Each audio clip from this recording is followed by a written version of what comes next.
Hey guys, welcome back to another video. This one will be a new series focusing on space warfare. We know that naval combat in Halo is dramatic, it's explosive, it's really cool. If you think back to Halo CE, it is what is introduced to us first as players. The Pillar of Autumn escaping the Covenant chasing them. Now how realistic would it be? What might space warfare actually look like?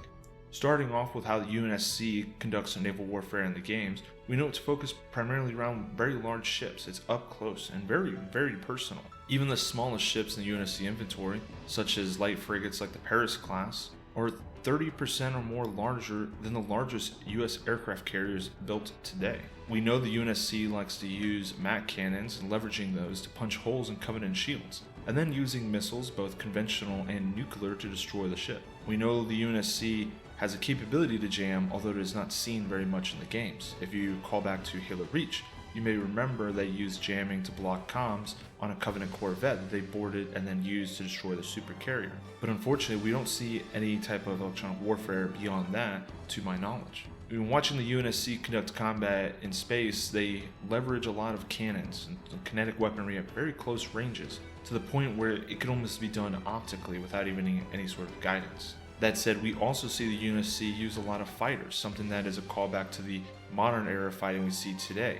We see long-range standoff fighters deploying munitions to destroy Covenant ships frequently, or at least trying to punch holes in their shields for a follow-up fatal strike from a UNSC ship. We see and hear about some maneuvering, particularly via orbital mechanics. If you call back to the Keys Loop, the famous orbital maneuver to destroy an outnumbering Covenant grouping, I would say, with one ship, that did use orbital mechanics to kind of play to the advantage. But really beyond that, I don't really remember many more circumstances. All that said, what then does naval combat look like in the modern world? Well, the name of the game is going to be standoff, standoff, standoff.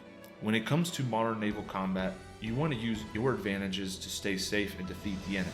And the way that has changed from World War II, which was up close and personal, to the modern era, is we use sensors to detect ships at incredibly long ranges, and then extended range missiles to destroy them, or aircraft from aircraft carriers. On the flip side, use stuff like jamming, decoys, and chaff to become both hard to detect and then defeat detection once it's been established. And why that's important is people underestimate the ranges at which this combat is happening. If you have a ship and you detect, say, a carrier group maneuvering, and you launch a missile, even if they don't jam it, and the time it takes that missile to travel there and turn on its own radar to look for ships, they may not be there because they have moved across the water. This happens frequently, and the missiles just crash. If you look at Operation Praying Mantis, when the United States and Iran engaged in naval combat in 1988, probably one of the last big episodes of naval combat, the US, despite having the technological advantage, had this happen more than once. They were able to detect Iranian ships at greater ranges.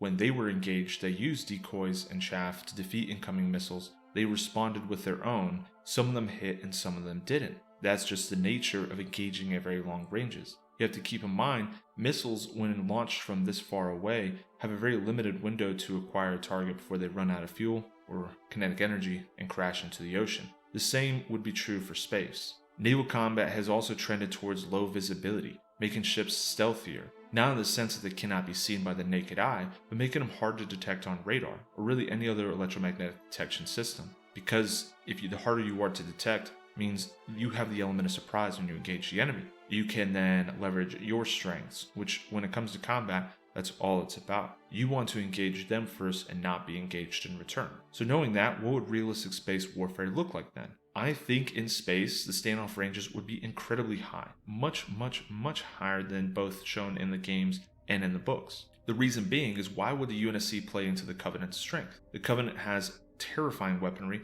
particularly for up close. Things like pulse lasers and plasma beams are only really relevant at visual range. You cannot, in my opinion, project a laser across a solar system. So engaging in this close range fire and counterfire exposes human ships to incredibly lethal attacks, which is why they have such a high loss rate. Instead, I would argue it'd be a game of who can find who first. And if the UNSC can detect the Covenant first, they can leverage some of their strengths without exposing themselves to the threat of return fire. One thing I think people underestimate or maybe overlook is how the speed of light factors into all of this. Everything you see is limited by the speed of light, which typically, on the surface of the planet means nothing. but in space, it starts to really play a major role. And why that is if you are a UNSC ship commander and you detect a Covenant ship, maybe a couple astronomical units, i.e. the distance from the Earth to the Sun away, you can try to engage it with your mag cannon. Well, the problem is because the speed of light is limited,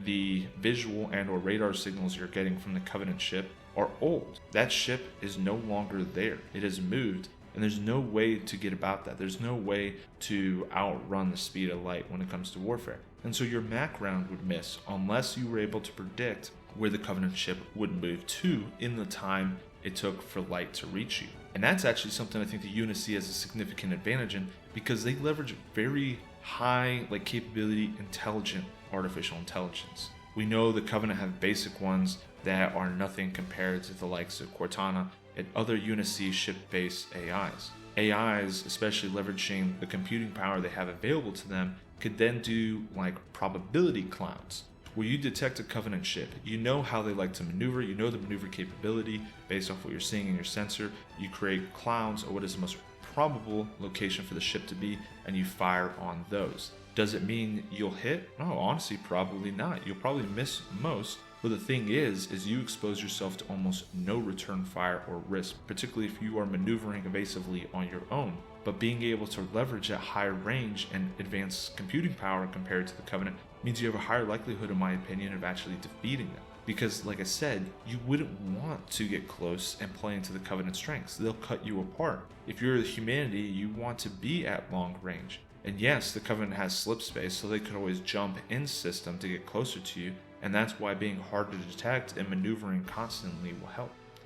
MAC rounds in a volley could work, but also really guided missiles. I understand that in the books and in the games, missiles are not very useful until the later games against energy shields. Stuff like shaped nuclear warheads help, but before that they were limited in their scope. But you can make a lot of missiles. You can also launch a lot of missiles. Modern warfare is not about one bullet, one target, one kill. Most of the time you're dumping a ton of ammunition in the end direction of the enemy, and that is what it's about, because losing life, losing capability will hurt humanity more. Humanity is smaller. The more ships they lose, the more seamen and the more experience they lose, the harder it will be to continue the fight. So never play into the Covenant strength. Instead, stay at long distances. Use things like electronic warfare, decoys, chaff, hiding your thermal energy, hiding in the shadow of a planet so that you don't absorb a lot of thermal loads from the sun. And then you're incredibly hard to detect and you just sit there slinging rounds. Additionally, like I said, orbital mechanics people really kind of sleep on can do some very funky things. Launching a MAC round, cool, it goes really fast. You also have issues there with thermal loads. As you launch around that fast, you generate a lot of heat. In space, it's hard to get rid of heat. I believe in the show Expanse and in the books, they actually use fluid to absorb that heat, and then they jettison it overboard, therefore removing that from the ship. Things like Newton's third law, you fire that MAC, it's going to kick the ship back really hard. All that said, instead of shooting the MAC directly at a Covenant ship, you can use orbits to kind of play to your advantage. If you shoot it very tightly to a large kind of gravity well, a large planet, it will slingshot around it, and that slingshot using gravity can actually accelerate things to incredibly high speeds. That's how, when we launch spacecraft in our own solar system today, we're not capable of using a rocket to send it out of the solar system like the Voyager satellites. Instead, we slingshot them around planets. As they get closer to a planet, they start to accelerate because of gravity, but instead of falling into the planet, they sling around it, just like the Keys maneuver. But now you're doing that with munitions. And I know what you're thinking, man, that's a ton of computations.